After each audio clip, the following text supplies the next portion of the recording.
You remember what happened? That's when you... Oh. The Arizona trip? Yeah. When yeah, what it was a hamstring? You Is that what you're talking about? pulled your hamstring doing what? During... Welcome back to Secondhand Therapy. Okay, Stevie. What's up? Where's your piano? Huh? Huh? What are you talking about? Take them off. You're allowed to wear glasses, and I'm not allowed to wear Yeah. glasses. Is that the deal? That's right. These are prescription. They're not. Here's the difference. One, I'm sick, right? And if you can hear that in my voice, I'm sorry. And if I Right. have to cough during the show, I'm sorry. If I have to sneeze, I'm sorry. Please give me grace. Also, take off the glasses. You look like a fucking asshole. I put on glasses to look softer and more approachable. You're putting on glasses. Why? Correct. Take them off. To look like my authentic self. Mr. Badass. You know what? I'm sick too. Sick of that fucking attitude. Welcome to the show. We're not therapists. We're not licensed professionals. We're not gurus. We're just a couple of fucking idiots. Don't take our advice. Also, we have a Patreon. Go check it out. Tons of bonus clips on there. What else? What else? Enjoy the show. Thanks for being here. Got a little cold.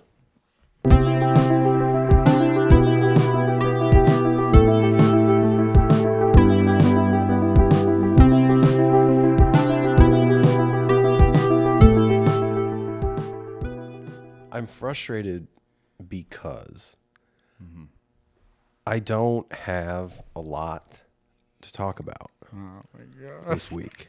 Okay? Because Yeah. my therapist, a lot of parts work. You do parts work in therapy? Nah, we just be talking about stuff. Congratulations. Yeah. I'm very jealous. So parts work, what we're doing, we're identifying the parts of me. And every time we identify a part of me, it comes with, let's sit with that part for a minute. And then I sit. And then it's, what is this part afraid of if it stepped aside and just let you handle this as your authentic self? Over and over and over. And let's acknowledge that part, that makes sense. Let's let that part know. Hey, do you hear yourself? So is it just so silly that you can't believe in it, or are you actually not feeling any different in those moments? How do I look in these glasses? Tell me the truth. You look great. These are good? Yeah. Can I have them? No, Why? they're my glasses. Why don't you love me? I do. I'm sick. These would make me feel better. Well, you got them now. Okay, I'll take them off. I'll take them off for you. No, I don't feel different at all. I feel annoyed. Even after days after, it doesn't make it different. You're not feeling any different. No. I told her, I was like, what are we doing? And she's like, you need to trust me. This, in the long run, is going to be incredibly helpful. It's going to be way more beneficial than us just doing heady discussions. And so I'm trying to trust the process. That's my last question about it. Well, not my last, but whatever. Is have you had any kind of emotional flare up or anything where these parts work would come and where you could use those tools that you just learned, or where that stuff? Oh, would come she's in? promising it will. Yeah, that's what I mean. Yeah. Well, we're at the part now where we're still identifying parts. And she said the average person has anywhere from 30 to 60 parts. Holy shit. And then, so once we identify them all, we're going to start, I'm going to bring a journal in, and we're going to start like mapping out my parts to like visualize. And okay, I'm trying to trust the process. What is the resistance that you have? It's just silly. Yeah. And I have a podcast to do, you know, You're like, lady. Why is my dad the way he is? How did it affect me? We're recording on Thursday. The people need to know. I gotta figure this out. But yeah, and it does feel, it feels silly, and it also, in the moment, it feels like a waste of time. I go out of that session and I'm just like, okay, cool. A part of me is the instinct is to make a joke. Well, I knew that, didn't I? Do I need to know which part and when I adapted it and all that? I'm sure I do. I'm sure it'll be helpful. I'm just being impatient. Yeah. Yeah. Yeah, dude. So parts work. How many parts did you identify? Oh, fucking 4 or something. Oh, wow. Oh, so I've been it's doing like, this for the next 8 years. yeah, it's a really slow process. Yeah, she said it'd be a few weeks before we identify them all. Wow. Yeah. Do you have a favorite yet? There was one that I already forget which one it was. But she always asks you, like, what does this part look like when you think of it? And I don't know why. I was picturing this big, black, jagged crystal looking thing. Really? That was interesting. So you don't see them as like identities, as in like. I thought it would be like versions of myself through time. Mm-hmm. No. Like she was Shapes. talking, she's like, I have a part that looks like Dobby the house elf. She's like, I don't know. But that's how I identify that part. She's like, you have the black crystal part. I was like, okay. Are they all shapes and colors, or do you have like human forms in there? Some of them are like, yeah, Interesting. me at 16. One of them was, it was like a little Elmer Fudd, like cartoon character. He's leaned up against a wall with his arms crossed, just tapping his foot. How do you identify these things? You just Because she'll say something and she'll be like, and I'll give her my first thought. yeah. And I'm like, yeah, I don't want to talk about this. She goes, okay, so I think we're encountering a part. She's like, what is this part saying? Like, he's saying, move along. He's like, man, get out of here. We're good. We don't need to talk about it. She's like, what does that part look like? And I'm like, and I just imagining this little cartoon character just arms crossed, just tapping his foot. Like, Yeah. and she's like, what if we asked him to step aside? What would he say? And I'll sit there and I'll like try to like envision this thing and like asking it to step aside. And he goes, nope, I got work to do. Really? Yeah. And these things come out. Wow. Yeah. So that's what I'm saying. I'm like, is this real or is this just my first impulse of something? I'm trying to trust the process.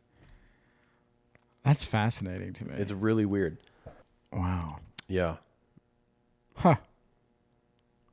I wish I was doing cool shit like that. It's not cool. That sounds great. Yeah. And then I think the next question, he's like, no, I got work to do. She goes, what's he afraid of if he doesn't do his work?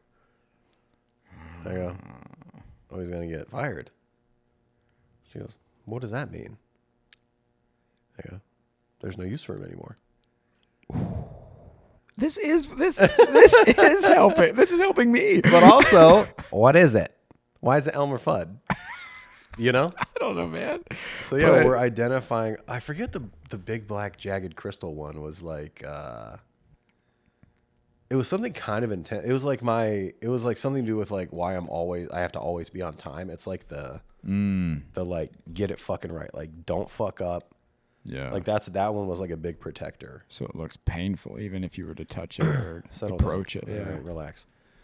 And yeah, so that one was like making sure I don't fuck up. And then like, what if we asked it to step aside? And we did that. And what is this part afraid of if it steps aside and lets you handle things for a while? I was like, it's afraid I'm going to make a mistake. And I'm gonna humiliate myself. Ooh. Yeah, so now that I'm talking about it, it sounds a little more interesting. Yeah, I'm digging this. I can't believe you're not digging this. Yeah, so we're oh man, this is for me. Well, I'll give you a number. Yeah, I gotta You gotta do some parts work. I gotta get in there. It's weird, man. But like in the moment, I'm just like, it looks like a crystal. Oh, I don't know. You're gonna humiliate yourself. Right. But I am interested once we get them all out and like start mapping them. I'm interested to see what it turns out to be. What does mapping them look like? What is that? What is that term? Literally writing them down. Oh, okay. And like that Always Sunny meme with Charlie Day, and he's got all the strings on the board. Yeah. She's like, that's what we're going to be doing. We're going to be trying to connect all these and where they formed and how they're working together, that kind of thing. Holy this sounds so exciting. That's not. And whenever you come home from it, you're always like, man, I just did part stuff. I'm like, oh, okay. And you just make it sound so like, Yeah. whatever. It sounds fucking rad. I'm so into this. It's not in the moment. It's so stupid and boring. Yeah. But I'm really trying to trust her that it's a good use of time and that in the long run it's going to be beneficial. It's also brand new, and I do feel silly doing it sometimes. Oh, absolutely, yeah. So I struggle with feeling silly unless I'm choosing to like be silly, and like I could dick around with you and be a fucking goof dick all day, but like my therapist, I'm not going to be silly for you. Really? Who do you think you are? Yeah. Is it a comfortability thing, do you think, with her? Or do you think it's because it's like business time that you're there for therapy, so it's like business time? I think I'm only like true goofball. I only share that part of myself with certain people. Yeah.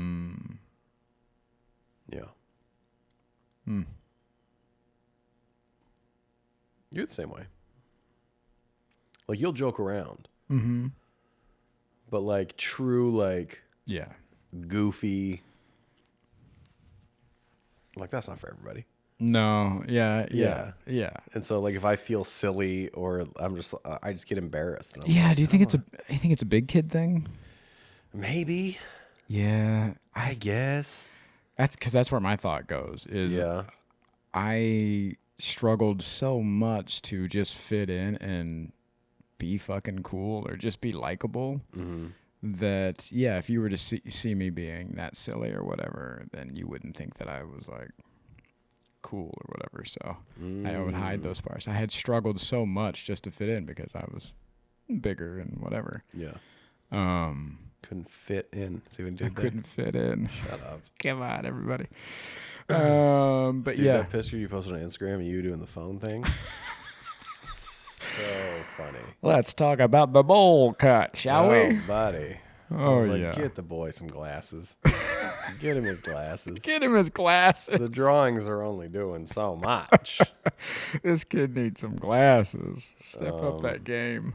What was I gonna say? Yeah.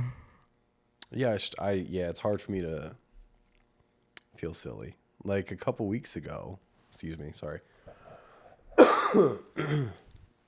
If you skip the intro, I'm sick, so bear with me. I'm sorry. We were talking about my dad, and she's like, "What would you say to your dad?" And I was like, "Oh, I would say like this." She's like, "No, say it to me like I'm your dad." And I was like, "You want to role play right now?" Yeah, that's... I'm sorry. Where's my script? Yeah. I do this professionally. I'm not doing this in here. Wow. And I felt so silly. And the only way I could do it, I had to lean my head back and look at the ceiling. And I was like, and I started saying things I would say to him, but I couldn't look at her and say it because it felt too ridiculous. Really? Yeah. Yeah, so we did that and then never talked to my dad since. So it's been weird. She is just like your dad. She's taking this too far, this role I didn't playing. know she was a method actor. Yeah. What's going on with you? Talking about your dad? No, it's kind of a dead subject. Hey, Come on, guys, we're on a he fucking just got roll. back from the road. Is this thing on? I hope not. Oh, buddy. It's so interesting, the role playing thing. I have so many questions about that. Go ahead. What is it just the silliness is why you couldn't make eye contact with her? Yeah, it feels weird. Huh. What do you think would happen if you were to? Okay. What would happen if we asked that part to step aside? That part that wants you to put your head back. What's your question? What would happen? Yeah. If you leaned into the seriousness of it and not the silliness of it, and you really looked her in the eye as if she was your father and said those things. I don't know. I don't think I could do it. It feels so ridiculous. It feels like acting or like I have to perform. It's not authentic. Maybe. And I mean, even acting, like when I'm on camera, like the first take's always like just getting the jitters out, like performing in, because you have a whole crew watching you. And yeah, I don't know.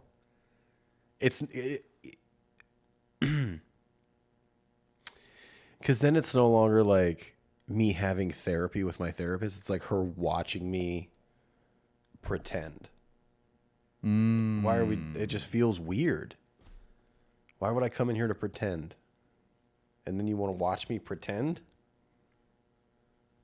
Go turn on the History Channel. You'll find me. You know? Do you think... do you believe in those playing pretend or whatever? Could you chalk it up as practice to a real conversation you would like to have one day? Would that make it feel more real and less acting or more authentic? No. Really? I would have no problem saying things to him. Wouldn't bother me at all. Interesting. Yeah, I don't get it either. Yeah, you would think that if you think if you're trepidatious to say it to her, then you would be even more terrified to say it to him. No. Wouldn't I say it to him? Does she know that? Because maybe she thinks she's gearing you up or trying to get you to go through the motions or to have practice under your belt for preparedness. I don't know. Yeah. I don't know if she ever asked me if I would be okay saying it to him. Because it sounds like, I mean, obviously it's a therapy exercise. So exercise is always for something later. Yeah. So. I don't know. But even like, this is a little off topic, but like sexually, I'm not a role play guy. This is really off topic. Like, I'm not into the like, ooh, let's pretend we're. Yeah. Why? Yeah. Oh, you want to know why? What if I do it wrong? That's what it is. Okay. Yeah, that's what it is. How do you get over that idea of like doing it wrong? Oh, suicide. That's it. I got to talk to the big black jagged crystal and like, hey, it's okay to make mistakes. Yeah. You're not going to be humiliated. It's okay to do it wrong. Yeah, that's tough. Yeah. I don't know if the root of it is like a confidence thing. Like I need to feel competent or I don't know what the root of it is, but I got to do it. I got to make sure I do it right. You know? Are you like that when you're by yourself or just with others?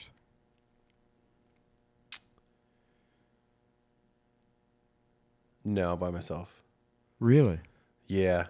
Because even if I'm like if I'm trying a new workout or something, and like I've watched YouTube videos on the form, like I will sit and like be in the mirror and like try to make sure I'm doing it.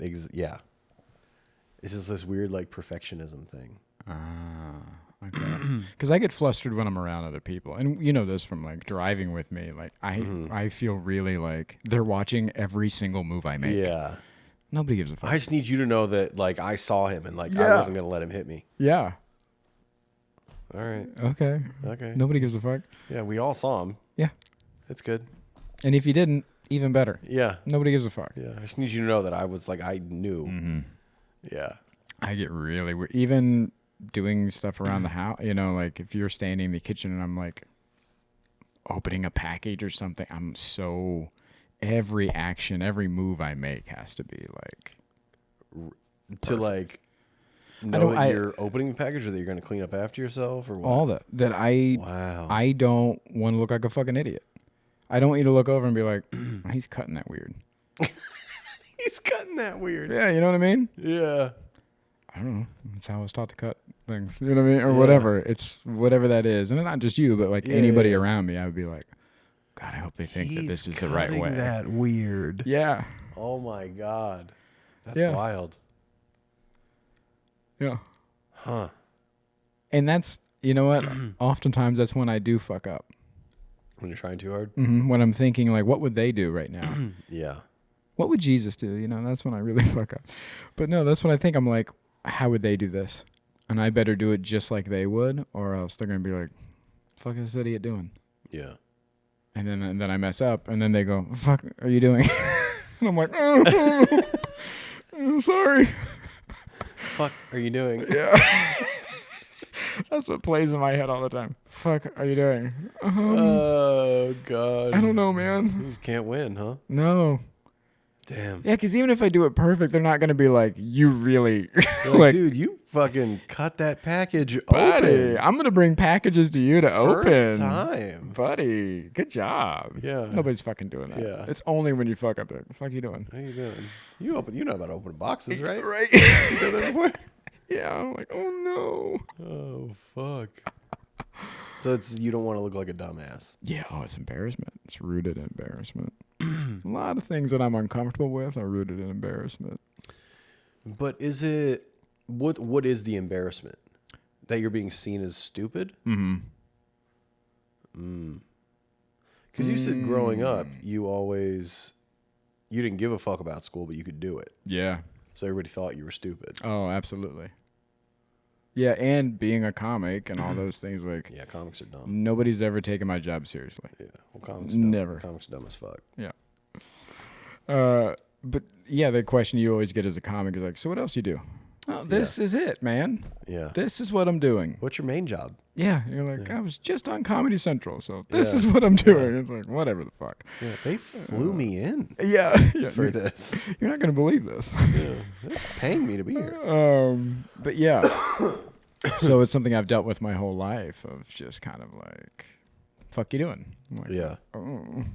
Interesting. But That makes sense. But when I'm by myself, very confident in my emotions. I know what I'm doing because I'm like, oh, I'll figure it out. Yeah. But when they're spectators, the pressure. Mm-hmm. Yeah. Huh. Is there anything I could do when I'm around you doing stuff to like make you feel less flustered? Yeah, don't be around. Oh, so there's nothing I could do like in the present. No, because it has nothing to do with you. It has everything to just know that you're around and there's eyes on me. What if there's not eyes on you? You're still there. So if I could hear you fucking yeah, up. you can hear me fuck up. You could be texting in the doorway, and I could be, cutting something, and you'll be like, "Fuck you doing?" Fuck you doing? I'm like, I don't know. Oh God. Yeah, you know what? It gets rooted in that embarrassment, and it's rooted in that what we talk about on here before, or what we have talked about on here before, which is the not taking me seriously. And because if I'm dumb, you're not going to take me seriously. If I don't know what I'm doing, you're not going to take me seriously. If I can't open that fucking package, you're not going to take me seriously. So have you ever not been able to open a package? No, I'm just using it as a weird example. Yeah. I'm just thinking of like a daily, Who's sending you these? Yeah. Can I tell you, here's my little side note. You ready? Uh-huh. I love mail. I love getting mail. Yeah? Yeah, I like mail. Even junk mail? Even junk. I think it's just somebody's thinking about you, Capital One? Yeah, exactly. There's nothing I love more than getting me a little bit of mail. Yeah. Yeah, I don't know what that is from, but I like it. I hate junk mail. Yeah. But you know about this. I don't know if I talked about it on the pod. Somebody recently hand wrote me a letter and mailed it to me. Yeah. I wasn't allowed to read it. So, It wasn't for you. It was for me. I was, part of the thing. But hey, whatever. Was the letter addressed to you? I would have shared it with you, and you know that. Okay. Well, in the last episode we talked about, don't do that. Some things are just for you. And that's where my mind gets wrapped up in, that's one of the big differences. I wouldn't have thought twice. I'd be like, yo, check this out right away. Unless it was in the letter being like, hey, don't fucking share this. But it would have been addressed to both of us if it was for you. Doesn't help my curiosity, Okay. Is it curiosity or is it insecurity that you think the letter was about you? Oh, I absolutely don't think it's about me. Okay. I want the tea. There's no tea. I want the tea. There's no tea. There is tea. There's a mysterious letter that showed up addressed only to you. Yeah. That's tea. Give me a drink of that fucking tea. Do you want to read it? I would love to read it. Why? I just told you. No, just I for the need tea? Oh. I need to know what it says. Why? Because I'm Let me ask you a curious. question. Yeah. What part of you needs to know? Nancy? And what if we ask Nancy to step aside and just let Michael deal with the letter? What is Nancy afraid would happen? Well, that Michael's going to get left out. And let's say that were true. What would that mean? People don't like Michael as much as they like Lou. And let's say that was true. What would that mean? Michael's a big fucking dummy, and you can't take him seriously. No, but it is that. It is that it's an inclusive thing because it wasn't just a random letter from somebody that you knew. It was from a situation that we were both involved in, and a letter came. It was a guest on the podcast. It was a guest on the pod. I was obviously there. Yeah. Also, the letter came to just Much you. to our chagrin.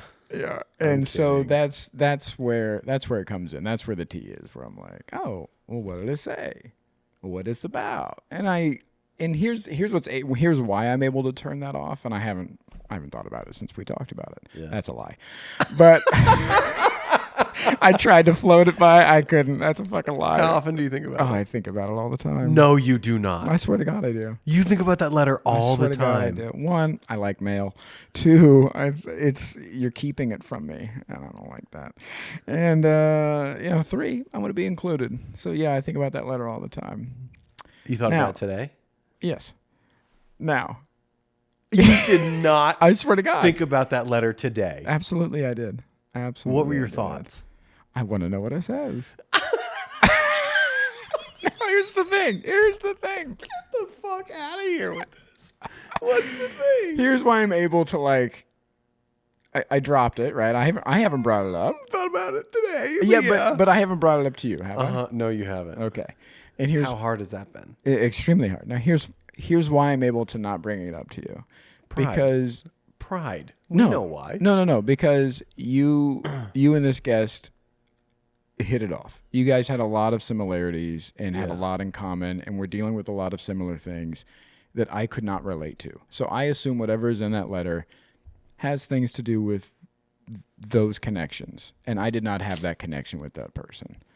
And so I'm able to let that go and go, okay, that's about something that they shared that was special. Great. And I'm able to move on. Now, if it would have been something more ambiguous, like a fruit basket only addressed to you that just said, hey, thanks for having me on, I'd be like, well, hey, I was there too. You know what I mean? Then it would be a different issue. Then I'd be like, I didn't get a fucking fruit basket. Totally different. But I saw the connection that you guys shared on similar issues and what your struggles and everything like that. And so, I did not relate. Now. Yeah, and I did not relate as deeply as you guys did. So, I'm able to go, hey, I didn't get a letter. I know why. It's okay. And that doesn't help you not want to read this. No, I want to read the fucking letter. But I understand why I'm not. You know what I mean? Yeah. Yeah. I wonder if that person hears this, if they're going to write you a letter. Oh, they're absolutely going to hear this. I don't want your pity letter. But yes, he does. I also love some mail. But I look, I don't want no pity letter, but I understand why you got a letter. But I still would love the tea, but I will never pressure you about it. There's no tea. And I've not brought it up since, right? Yeah, there's no tea. There's always tea, my man. There's no tea. There's always tea to be had. This is the Boston Tea Party, my guy. Jesus Christ. What are you doing in therapy? Go talk about this fucking letter. Well, this week I'm going to talk about the letter. No. My therapist was proud of me this week. We were all proud of you this week. Thanks, man. Yeah, I feel really, really good. I've had some hard conversations. I've really stepped into my own on a couple things. I've been leaning into life more. I've been saying yes more. Yeah. Yeah, I'm just feeling really, really good right now. and working on all the things that I've been trying to work on. Yeah.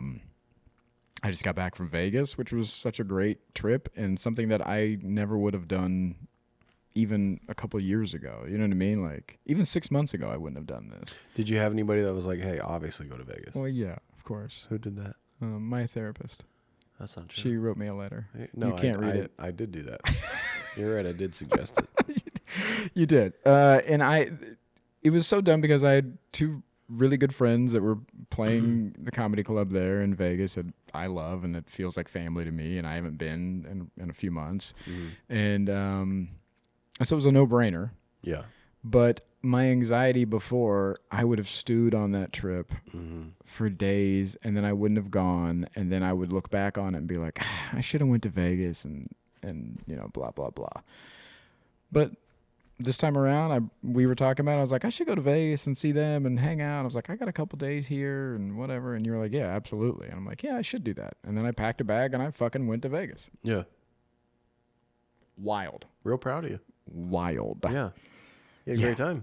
Yeah, I had an incredible time. And even when I was there, I was saying yes to things that like I would normally be like, I don't know. Like we went to Topgolf, which doesn't sound like a crazy big thing. I love Topgolf. But I normally don't do a bunch of activities or hangouts or meet, like especially like last minute things or whatever are never my thing. Yeah. But they were like, hey, we should go to Topgolf tomorrow afternoon. And I was like, yep. And then I actually went to fucking Topgolf and had lunch and we golfed and we hung out and it was a great fucking time. And I was like, oh yeah, this is what happens when you start saying yes more. Yeah. And then even afterwards, a buddy of mine and I have been trying to catch up for a while, and we were trying to get some like one-on-one time when I was there in Vegas, and we were finding it hard to do. So after Topgolf, he was like, hey, you want to run and grab a donut or something, blah, blah, blah. And I was exhausted. Yeah. And any time before, like 9 times out of 10, I've been like, nah, man, I gotta go back to the room. But I was like, yeah, let's do that. And I went and spent an hour and a half with him and caught up and had a donut and rode around town. And it was just like, and it was great. And I got to do multiple things in a day, which again, I never. Yeah, you're one a day. I'm a one a day guy. Yeah. Even this trip to Vegas, I have another trip coming up to Georgia on Wednesday. And I have this small window. I'm only home for like 10 days. And this Vegas trip is like 2.5 days in between there. Yeah. I never would have done it just because I have that upcoming trip on Wednesday. So I'd have been like, no, I got to leave on the, the 10th or whatever the fuck. That would have prevented me just right off the bat. Yeah. So, yeah, it's wild. Saying yes more to the things that I really care about and want to do and give my time and energy to. I'm loving it. How'd you do at Topgolf? Buddy. You think you could beat me at Topgolf? Absolutely. And here's the thing that makes me mad. Because I'm so quick with absolutely, or because I just think about it in general? Because the last time I went to Topgolf was in Arizona, and I played with my buddy Kyle, who he and I play real golf. He's never beat me at real golf. He beat my ass at Topgolf. Yeah. It was very, very upsetting. Interesting. I did not know that I was going to do that well at Topgolf. None of us did. Yeah, you sent me a picture of the score. Oh, yeah. It wasn't even close. Buddy. Yeah, you were just wailing on motherfuckers out there. And I had no idea. Yeah. I haven't golfed in forever. I haven't swung a club in probably since when you and I went to the driving range in Arizona. Was that 4 or 5 years ago? 5 years ago, yeah. That was the last time I swung a club. Damn. Bruh. I was just beating the brakes off these guys. Yeah. That was, well. It was so funny because. You remember what happened? That's when you. Oh. The Arizona trip? Yeah. Yeah, what it was a hamstring? You Is that what you're talking about? pulled your hamstring doing what? During sex. Receiving oral sex. Yes, getting a blowjob, but blew out a fucking hammy. Hey, man. How does that happen? Hey, man, I don't know. Good for you. Age and good oral. Fucking blew a hammy. Shout out to her. Got to stretch more. Yeah. My buddy Ken went with us to Top Golf, and he was kind of teasing me at first. And he's like, do you know how to hold the club and all this stuff? I'm like, yeah, I'll be fine. He's like, have you been golfing? I was like, yeah, I've been golfing. He's like, you golf? I was like, yeah, I've been golfing before. And he's like, okay. And he's kind of being shitty about it, just kind of ball busting. And then I started swinging, and he was like, oh, shit. And I was like, yeah, my dad had like PGA tags on his golf bag and stuff like that. And so I grew up when my dad golfed all the fucking time, and he would take me out all the time. And I hated it because I was a little kid and I didn't fucking know. But that was the quality. If you wanted to spend time with dad, that's what you did. Did you golf as a kid? Yeah. I wouldn't say that I golfed as a kid. I was present on a golf course. Got it. Okay.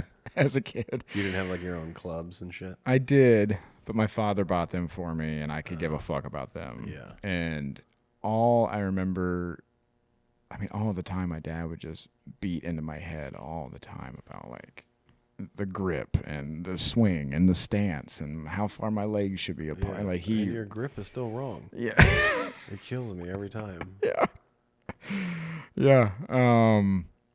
But yeah, he would just drill that into me. And so, I don't know, carried over a little bit. Yeah. Nice. You have your dad's golf clubs? I do. They are in the storage unit in Ohio. You got to bring those out here. Yeah, I should. Yeah. Even just a bag and put new clubs in it. How do you get, you just check them? Like, how do you get them here? Yeah, you can just fly them. Okay. I need to figure that out. Yeah. We need to go golfing. I would love that. Yeah. I haven't been in a long time. Well, Yeah. Another thing I've been working on is not accepting other people's energy.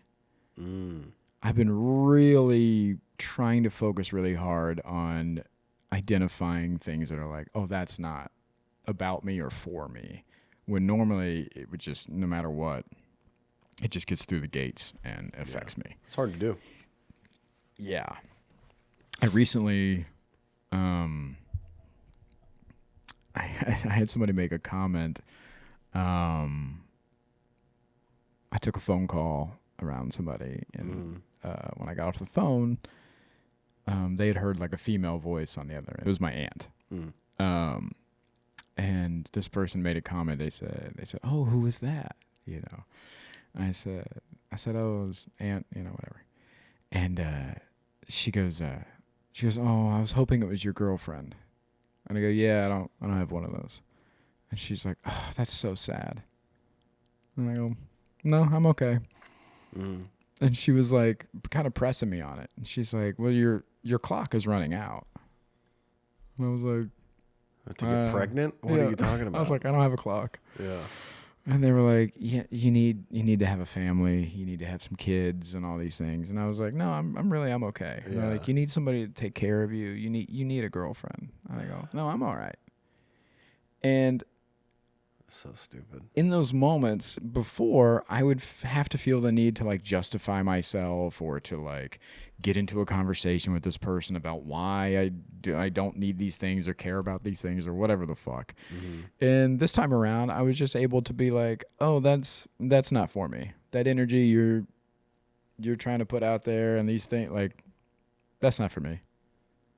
And I was able to not let it affect me and kind of, I was describing it to my therapist as like almost like Matrix, I was like, "That's not for kids. You need kids. No, you need that." Like, nope, that's not for me. Buddy, you're growing so much. I'm trying. You're doing it. I'm really trying. And what I talked to my therapist about was this person and I we don't agree on a lot of kind of those traditional ideas. Yeah. And so I think it was easier for me to dodge those things and be like, yeah, that's not for me. And what I told my therapist was like, I'm trying to figure out now how to apply that to others. Just like if a stranger comes at me and they're like, "Hey, blah, blah, blah, blah, blah." I'm like, "Whoa, that's not for me." Yeah. because that's directly into my people pleasing, which I'm being more aware of and I'm trying, but it's not guaranteed yet. And so that'll be the real test if it's somebody that I care about that comes at me with something and I'm like, oh fuck, that's not for me.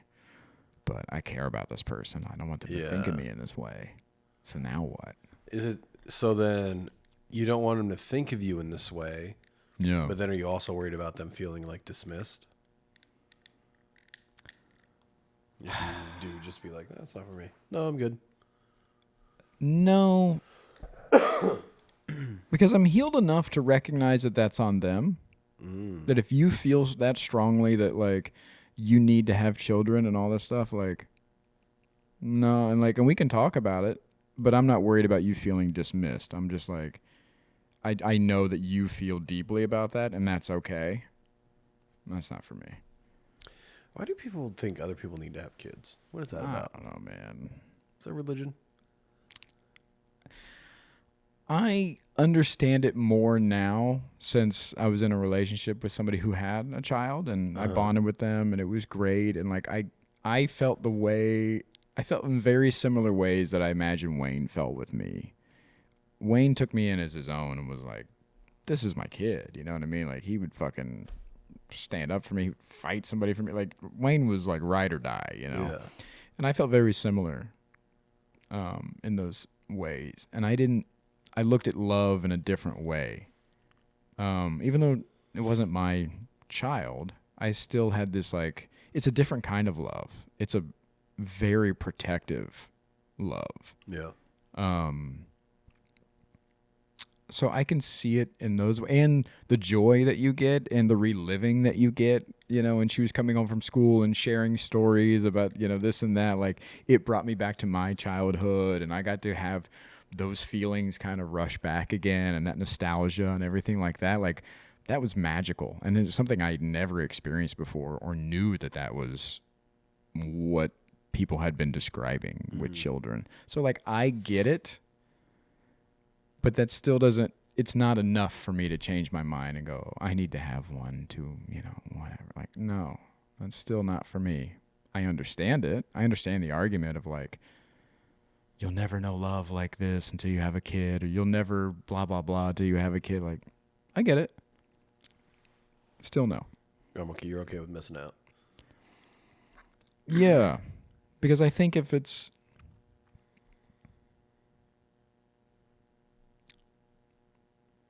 I don't look at it as missing out. And you usually do. Yeah. Yeah, in this case, I also think like, if I meet somebody and they have a child, that's okay. That's not a deal breaker for me. That's almost like, it's a bonus. You know what I mean? Sounds like you just don't want to deal with a baby. Oh yeah, absolutely. Yeah. Absolutely.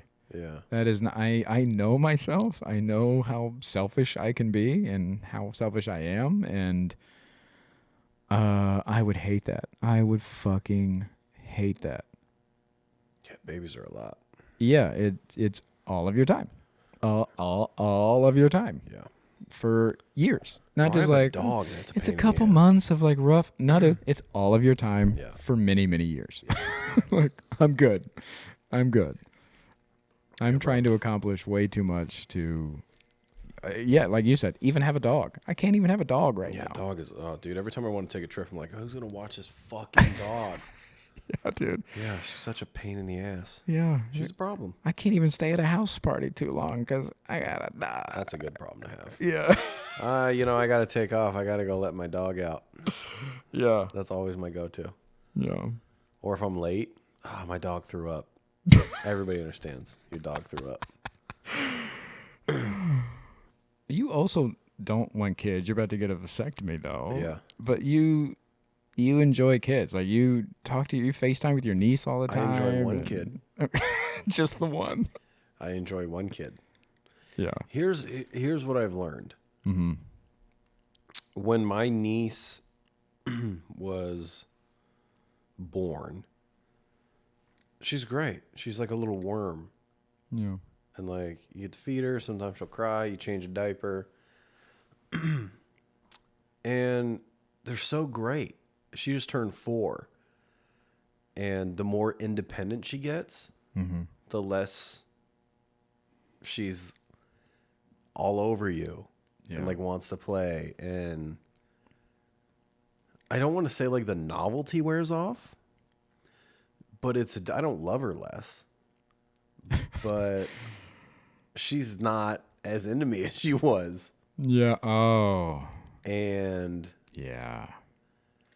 I see that and I'm like, if this was my kid, I understand the urge to have another kid. Because I feel like you're almost chasing that that love you have for like this little thing that like needs you. Yeah. And you love it so much and you're like giving it life and you're doing it. And then it becomes like a human and you're like, oh. And I don't know. It seems like it would be like having a teenager.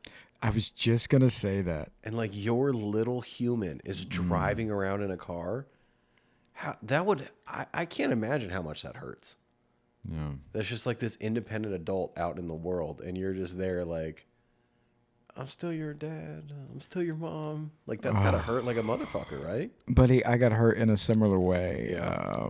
When I was dating my ex, when I first got with her, her daughter was 12. Mm-hmm. And we hit it off right away. Video games, junk food, pizza, you know what I mean? You're both 12. Yeah, we were both 12. It was fucking great. And there were times where, once we bonded and stuff, like we'd be watching, there'd be like movie nights we'd have. And my ex and I would sit on the couch and she would sit in between. She'd want to be in between us. And she'd fall asleep on my shoulder or she'd be cuddled up with us and things like that. And it was fucking great.